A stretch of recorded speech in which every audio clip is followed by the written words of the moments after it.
Bueno, nosotros somos el equipo 2 y el equipo está conformado por Jennifer Lisbeth Bocanegra, José Catalán Flores, Mónica Alejandra Menchaca, Luz Elena Alejandre, Julián Alberto y un servidor, Moisés Jamón. Bueno, y para empezar nos tocó el aparato respiratorio y bueno, la respiración es el proceso que permite obtener oxígeno y eliminar el dióxido de carbono. Hay 3 pasos de la respiración.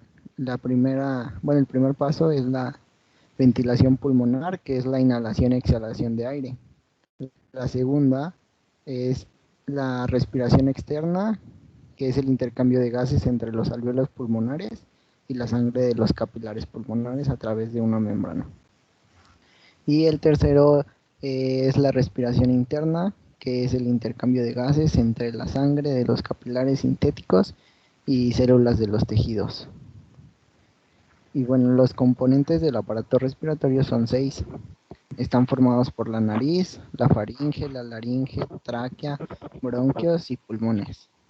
La estructura del aparato respiratorio está formado por 2 partes.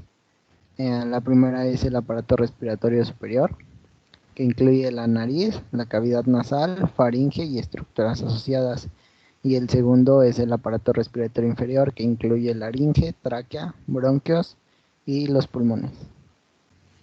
Y en cuanto a lo funcional, la primera zona es la de conducción, que está formada por una serie de cavidades, tubos y fuera y dentro de los pulmones. La segunda es la zona respiratoria, que está formada por tubos y tejidos ubicados dentro de los pulmones. El aparato respiratorio superior es la nariz, abarca la nariz, que es un órgano especializado que se encuentra en la entrada del aparato respiratorio. Está formado por una presión externa visible. Hablando de la faringe o de la garganta, es un tubo de 13 centímetros de largo que comienza en las narinas y se extiende hasta el nivel de cartílago cricoide, el cartílago más inferior de la laringe. Y bueno, la cavidad nasal es un gran espacio entre la parte anterior del cráneo, ubicado por debajo del hueso nasal. Está revestida por músculo y membrana mucosa.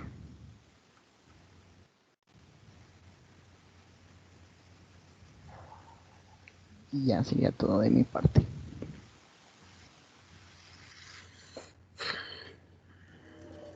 Bueno, yo voy a hablar del aparato respiratorio inferior.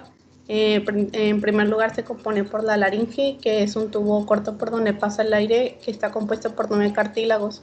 3 que son únicos, que son el epiglotis, el tiroides y el cricoides. Y 3 que son pares, que son el aritenoides, el cuneiformes y el corniculados. En esta estructura también se encuentra las estructuras que van a ayudarnos a producir la voz, que es el glotis, compuesto por los pliegues vocales y la hendidura glótica. Después de la laringe tenemos la tráquea, que es un conducto más largo, igualmente por donde pasa el aire, aproximadamente 12 centímetros de largo.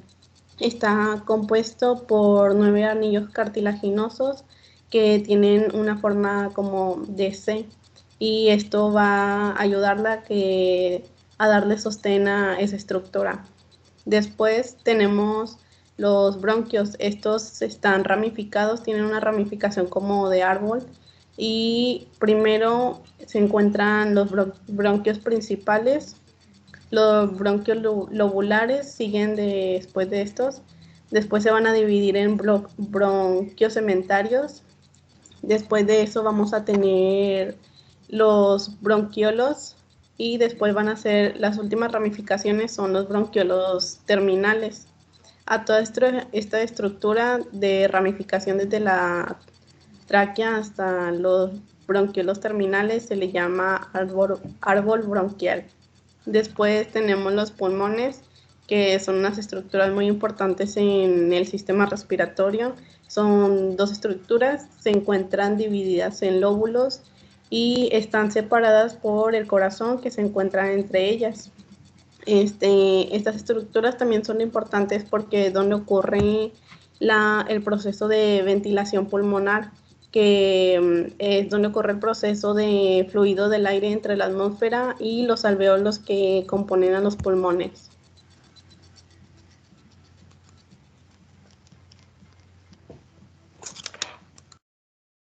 Yo voy a hablar sobre los volúmenes y capacidades pulmonares. Durante la inhalación y la exhalación hay distintas cantidades de aire, se desplazan hacia adentro y hacia afuera, hacia afuera. Las cantidades de aire pueden ser clasificadas en dos tipos: volúmenes pulmonares que se pueden medir directamente, y capacidades pulmonares, que son combinaciones diferentes de diferentes volúmenes. Ambas se miden con el aparato que se utiliza para medir los volúmenes, que se llama espirómetro. También, por ejemplo, no va a ser la misma capacidad en un joven que en un adulto, al igual que en una persona sana no va a ser la misma capacidad pulmonar que en una persona enferma. También voy a hablar sobre el intercambio de oxígeno y dióxido de carbono. El intercambio de oxígeno y dióxido de carbono entre el aire alveolar y la sangre pulmonar ocurre por una difusión pasiva, que ésta se comporta por el comportamiento de los gases según sus leyes. Los pulmones y el aparato respiratorio nos permiten respirar, permiten la entrada de oxígeno en nuestros cuerpos, que es la inhalación, y expulsan el dióxido de carbono, que sería la exhalación. Este intercambio de oxígeno y dióxido de carbono recibe el nombre de respiración.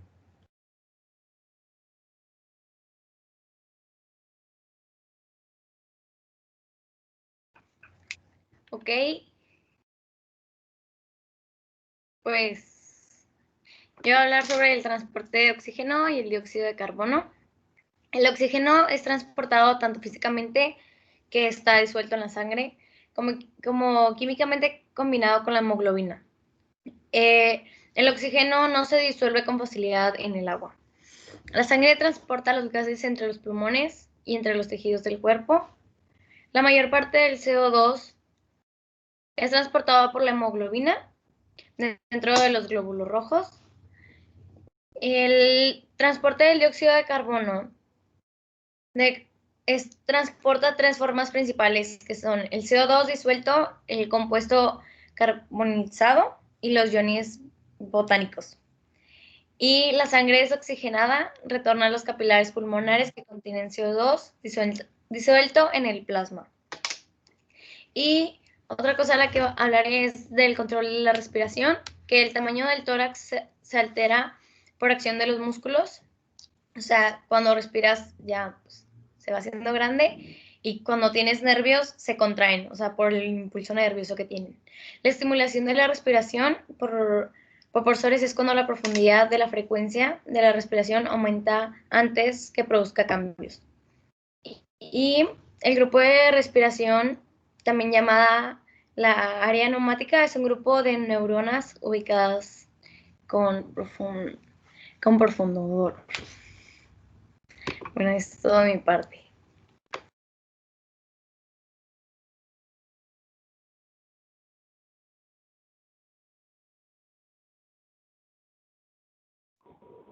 Bueno, hola, soy Luciana y yo voy a hablar yo voy a presentar la actividad física y el aparato respiratorio. Pues bueno, sabemos que los pulmones y el corazón están directamente relacionados, y podemos hacer un enfoque más directo en esto, pues con el bombeo de la sangre. Sabemos que el corazón es el órgano que transporta toda la sangre a nuestro cuerpo, y de esta misma manera el corazón bombea la misma cantidad de sangre que bombea a todo nuestro cuerpo, la misma cantidad de sangre bombea hacia nuestros pulmones.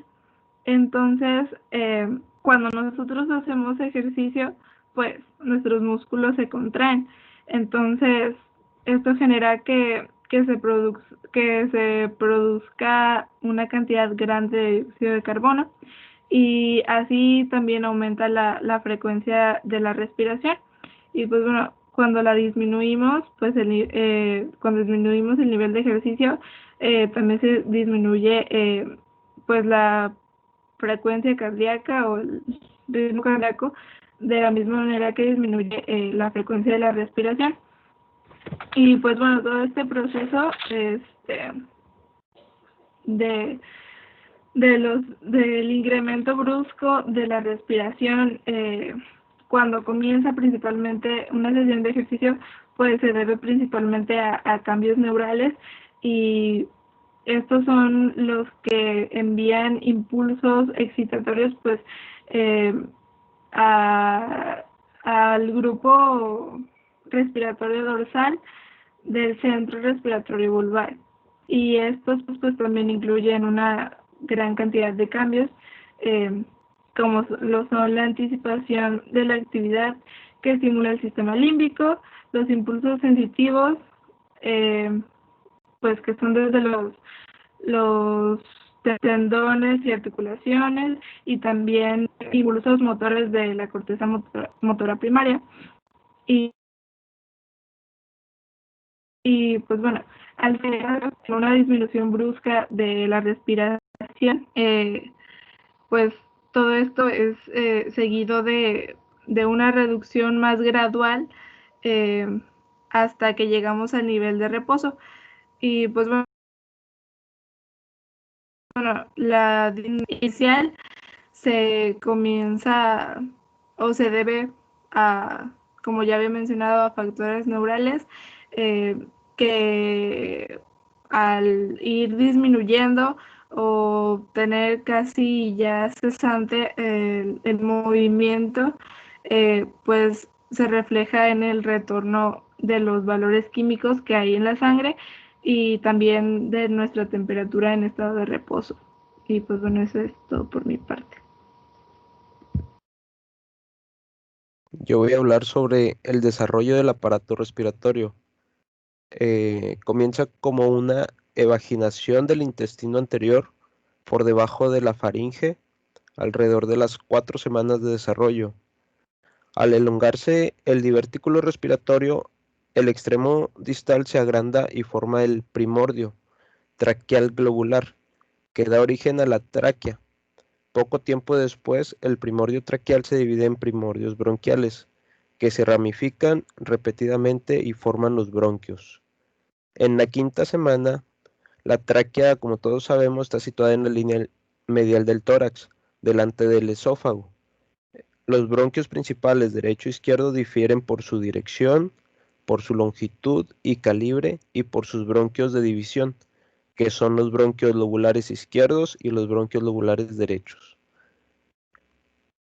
En la 6ª semana, los bronquios segmentarios derechos se dividen en lóbulo superior, medio e inferior, mientras que los bronquios segmentarios izquierdos se dividen en lóbulo superior y lóbulo inferior. En la 8ª semana, el lóbulo superior del pulmón derecho se divide en apical, posterior y anterior, mientras que el lóbulo medio del pulmón derecho se divide en lateral y medial, y el lóbulo inferior del pulmón derecho se divide en superior, anterior basal, medial basal, lateral basal y posterior basal, mientras que el lóbulo superior del pulmón izquierdo se divide en apical, posterior, anterior, superior e inferior de la língula. El lóbulo inferior del pulmón izquierdo se divide en superior, medial basal, anterior basal, lateral basal y posterior basal. Y esto sería todo ya de mi parte.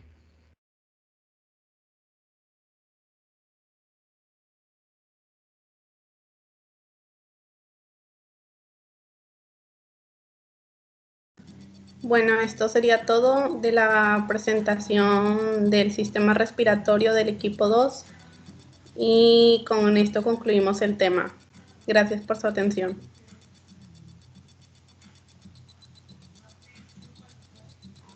Gracias.